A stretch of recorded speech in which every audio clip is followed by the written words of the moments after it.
Hello everyone. जो last topic हमने forces के बारे में किया था, जो जनरल इंट्रोडक्शन था और इफेक्ट ऑफ फोर्सेस किया था, I hope you will be understand about them. आज जो हम टॉपिक करने जा रहे हैं, बैलेंस्ड और unbalanced force.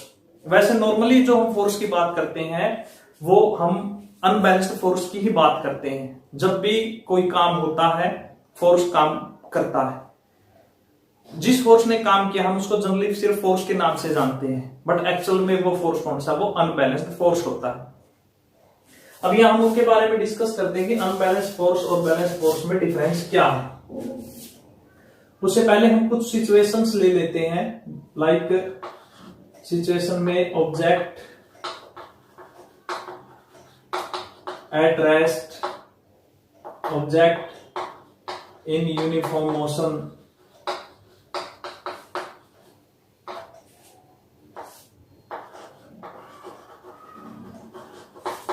change in direction, rest to motion, motion to rest, change in shape,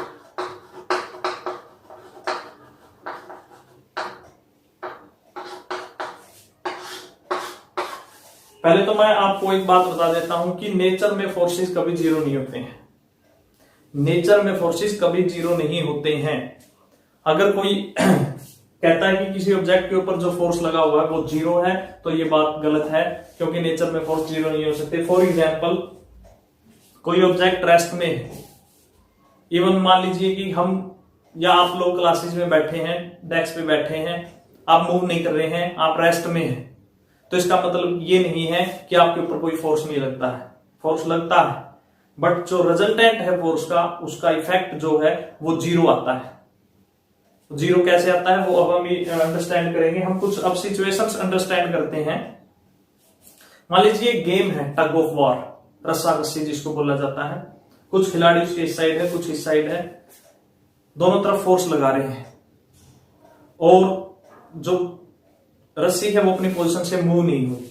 तो इसका मतलब क्या है, उस रस्सी के ऊपर कोई फोर्स नहीं लगा। क्या उस रस्सी के ऊपर कोई फोर्स नहीं लगा? लगा है, लेकिन हुआ क्या है, जो दोनों साइड से फोर्स लगा है वो इक्वल है। एक ऑब्जेक्ट है, एक गाड़ी है, एक बॉक्स है, उसके एक साइड इधर से एक फोर्स लगाता है, इधर से एक फोर्स लगाता है, दोनों फोर्स की वैल्यू बराबर है, तो क्या ऑब्जेक्ट मूव करेगा? नहीं मूव करेगा। यानी हमने ये पोजीशन देखी कि जब ऑब्जेक्ट अपनी पोजीशन चेंज नहीं करता है, जब ऑब्जेक्ट अपनी पोजीशन चेंज नहीं करता है, तो उसके ऊपर लगने वाले फोर्स की वैल्यू जीरो होती है। या आप ये कह लीजिए कि जो रिजल्टेंट फोर्स होता है वो जीरो होता है, या फोर्सेस ओवरऑल वो इक्वल होता है। जैसे एक बॉक्स लाई करता है यहां ग्राउंड के ऊपर, तो यहां से इसको एक ऑब्जेक्ट फोर्स लगाता है, यहां से एक फोर्स लगाता है। यहां मान लीजिए 10 न्यूटन है, इस साइड से भी 10 न्यूटन है, तो ओवरऑल जो रिजल्टेंट इसके ऊपर लगा वो जीरो लगा। ये ना यहां मूव करता, ना ये यहां मूव करता। F1 और F2 दोनों इक्वल है, that is F1 that is F2, F1 F2 दोनों फोर्सेस इक्वल है। क्लियर? अब मान लीजिए ऑब्जेक्ट मोशन में आ जाता है, तो मान लीजिए इस साइड 12 न्यूटन फोर्स लगता है, इस साइड से 10 न्यूटन लगता है, ऑब्जेक्ट मोशन में आ जाता है। तो इसका मतलब क्या हुआ कि जो F1 और F2 है वो इक्वल नहीं है। या हम ये भी कह सकते हैं F1 और F2 अब बैलेंस नहीं है, इक्वल में बैलेंस नहीं है। अब ये फोर्सेस कैसे हो गई? ये अनबैलेंस हो गई, ये फोर्सेस अनबैलेंस हो गई। और अनबैलेंस का रिजल्टेंट क्या रहा? रिजल्टेंट ये रहा कि 12 माइनस 10 दैट इज 2 न्यूटन। यानी अब एग्जैक्ट जो फोर्स काम करता है वो कितना काम करता है? वो 2 न्यूटन काम करता है। बाकी कहां गया? बाकी 10 न्यूटन को बैलेंस करने में चला गया। फोर्स तो 12 न्यूटन लगता है, लेकिन ये किस फोर्स से मूव करता है? केवल 2 न्यूटन से। बाकी 10 न्यूटन कहां गया? बाकी 10 न्यूटन इस साइड जो 10 न्यूटन लगता है उसको बैलेंस करने में चला गया। मतलब जब ये बैलेंस थे तो ऑब्जेक्ट मूव नहीं करता था, और जब ये अनबैलेंस्ड हो गए तो ऑब्जेक्ट ने मूव करना स्टार्ट कर दिया। और डायरेक्शन वही रहेगी जिस डायरेक्शन में ग्रेटर फोर्स रहेगा। बात समझ में आई कि जब एक्सटर्नल फोर्स, और ये बात एक्सटर्नल फोर्सेस की हम कर रहे हैं, एक्सटर्नल फोर्स जब बैलेंस ना रहे तो ऑब्जेक्ट मूव करना स्टार्ट कर देता है। अगर ऑब्जेक्ट पर्टिकुलर रेस्ट में है तो इसका मतलब क्या है, इसका मतलब उसके ऊपर जो फोर्स लगता है वो बैलेंस्ड है। क्लियर। अब एक ऑब्जेक्ट मोशन में मान लीजिए कि मूव करना स्टार्ट कर दिया, इसने अब ये मोशन में है, लगातार मूव करता है एक पर्टिकुलर डायरेक्शन में, और ये कब तक मूव करता रहेगा पहले तो ये बताइए, कब तक, जब तक इसके ऊपर एक्सटर्नल फोर्स लगेगा। ठीक है, कंटिन्यूअसली 2 न्यूटन लगा है और ये चलता रहता है। अगर हम ये एक्सटर्नल फोर्स हटा दें तो क्या होगा, ये कुछ देर के बाद रुक जाएगा। क्यों? क्योंकि इसके ऊपर एक एक्सटर्नल फोर्स फिर लगता है इसको रोकने के लिए, that is a friction. Clear. अब ऑब्जेक्ट रुका नहीं और वो लगातार मोशन में है, रुकता नहीं है, वो लगातार मोशन में है। क्या अब उसके ऊपर कोई एक्सटर्नल फोर्स लगता है? लगातार मोशन में है ऑब्जेक्ट, वो रुका नहीं है, पहले पर्टिकुलर रेस्ट में था लेकिन अब पर्टिकुलर मोशन में है, लेकिन अब वो रुका नहीं है, चलता है। तो अब उसके ऊपर हम क्या कह सकते हैं, कोई एक्सटर्नल फोर्स लगता है या रिजल्टेंट फोर्स 0 है। हम कह सकते हैं जब वो मोशन कैसा हो, यूनिफॉर्म मोशन हो। कैसा हो? Uniform motion. अगर ऑब्जेक्ट यूनिफॉर्म मोशन में है तो उसके ऊपर लगने वाला फोर्स बैलेंस करता है। अब हम ये कहेंगे ये तो लगातार मूव करता है, बैलेंस किसको करता है? बैलेंस करता है एक फोर्स तो रेगुलर काम करता ही है, दैट इज अ फ्रिक्शन। इसने फ्रिक्शन को बैलेंस किया है, यानी अब जो नेट रिजल्टेंट फोर्स है इसके ऊपर, नेट रिजल्टेंट फोर्स वो 0 है। सिचुएशन को समझिए, मैं दोबारा आपको समझाता हूं यही कंडीशन, ये पोजीशन हम फिर दोबारा लेंगे कुछ ये एग्जांपल। ऑब्जेक्ट रेस्ट में है, इसके ऊपर जो फोर्स लगा F1 F2 दोनों इक्वल है, ऑब्जेक्ट ने मूव नहीं किया, नॉट टू मूव। क्लियर। अब ऑब्जेक्ट मोशन में हो गया, ऑब्जेक्ट अब मोशन में हो गया। अब मोशन में हो गया तो ये मूव करता है यूनिफॉर्म मोशन से। इस साइड से फोर्स लगता है, या कोई फोर्स नहीं है, सिर्फ एक साइड से ही फोर्स लगा हुआ है, कोई एक्सटर्नल फोर्स एक साइड से लगा हुआ है, वो इसको मूव करता है और ये एक यूनिफॉर्म मोशन से मूव करता है। यहां भी मान लीजिए कि हमें जो फोर्स है वो इक्वल है, यहां फोर्स एक साइड से लगा हुआ, दूसरी साइड कोई फोर्स नहीं है, और ये लगातार मूव करता है, वो भी यूनिफॉर्म मोशन में है।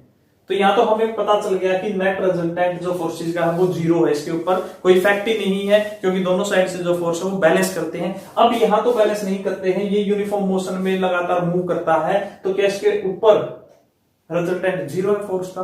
बिल्कुल 0 है।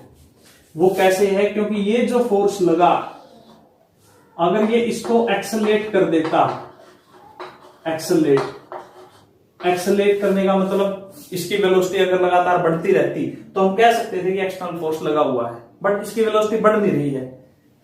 तो फिर अब क्वेश्चन ये राइज होगा, इसकी वेलोसिटी नहीं बढ़ रही लेकिन सर ये चल तो रहा है ना, ये मूव तो करता है रेगुलर, इसका मतलब तो फोर्स है इसके ऊपर। हाँ मूव करता है, लेकिन इसको एक रोकने वाला जो फोर्स था फ्रिक्शन, वो अब इस पर लग नहीं रहा, तभी तो ये चल रहा है, क्योंकि रोकने के लिए भी तो फोर्स चाहिए, फ्रिक्शन।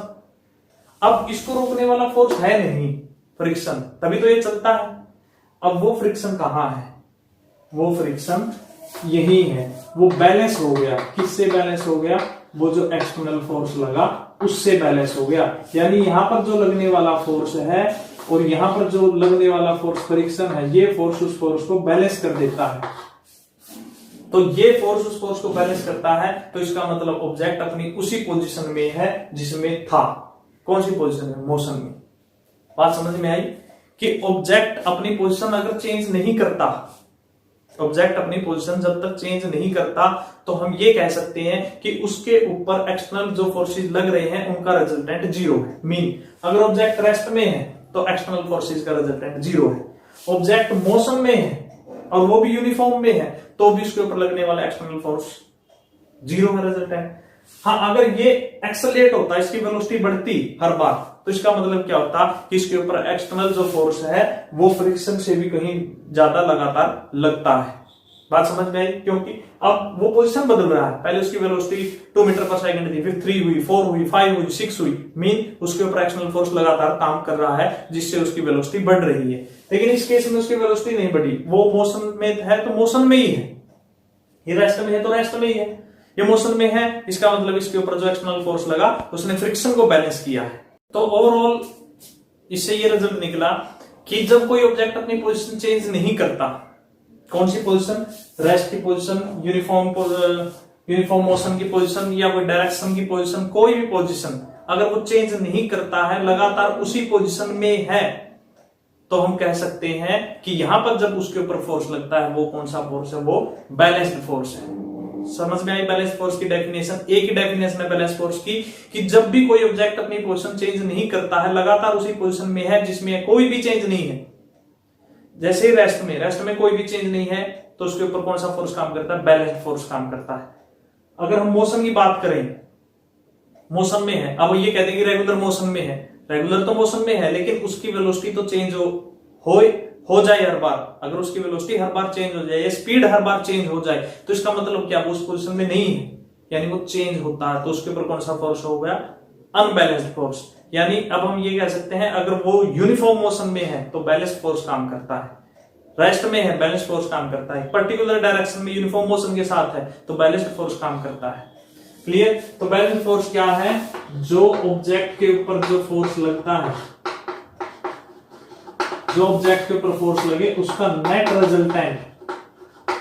रिजल्टेंट जीरो हो, हम उसको बैलेंस्ड फोर्स कहते हैं। यानी जब भी पोजीशन चेंज होती है या कोई भी वर्क डन होता है तो इसका मतलब उसके ऊपर कौन सा फोर्स काम करता है, अनबैलेंस्ड फोर्स। और जब भी हम फोर्स की बात करते हैं तो हम अननोइंगली अनबैलेंस्ड फोर्स की ही बात करते हैं। ठीक है जी? तो अनबैलेंस्ड फोर्स वो है जिसका नेट रिजल्टेंट ऑब्जेक्ट के ऊपर वो जीरो ना हो, नॉट जीरो। क्लियर? अब ऑब्जेक्ट के ऊपर वैसे तो बहुत सारे फोर्सेस लगते हैं किसी भी पोजीशन में हो, लेकिन हम यहां पर मेनली कुछ एक फोर्सेस की बात करेंगे जिससे ये पॉइंट हमारा और ज्यादा क्लियर हो जाए।